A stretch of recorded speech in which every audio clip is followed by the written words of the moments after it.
Banks will have to contact and pay compensation to millions of customers who have been missold payment protection insurance. Ian Crowder will expose how motor insurance premiums can be reduced with knowledge of road safety. Hello and welcome to this week's edition of News Insurances Weekly. Back in October, the Financial Services Authority set a new rule implying that banks are to review past sales to customers who may have been pressured into buying payment protection insurance.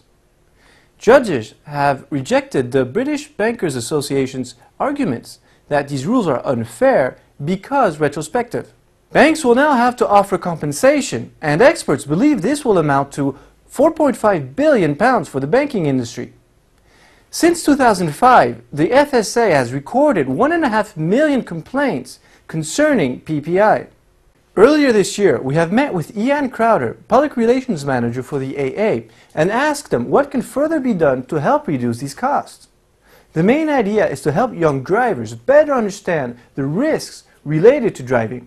This should help increase road safety and in the end reduce the costs.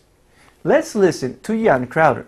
The Transport Committee has been taking a great interest in the premiums that are being charged for young drivers, and the AA thinks it's vitally important for motoring organisations such as the AA, road safety organisations, the government and educational authorities to work together to find ways to help young people get onto the road safely and responsibly. We think that driving should be part of the UK's national education curriculum so that at an early age young people are taught the responsibility that goes with driving a motor car rather than just the skills appropriate to driving a car, so that they do recognise that they're in a vehicle that can cause a lot of damage to other things and to other people.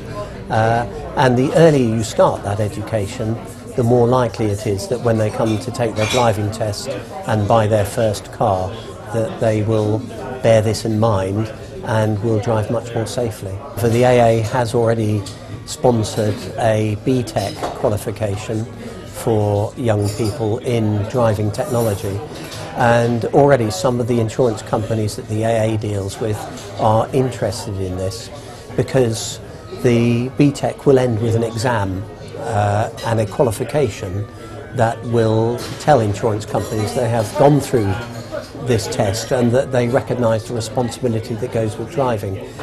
There is a product called Pass Plus in the UK, which you can take immediately after passing your driving test.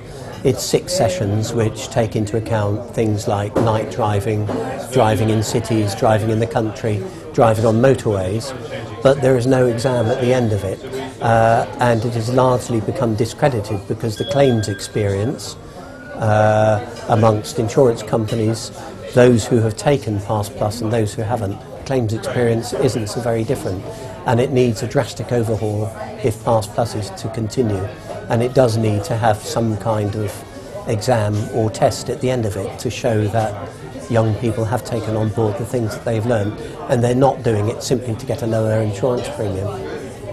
Thank you very much for your attention. That will be all for this week's top news. I will see you for next week's edition. Goodbye.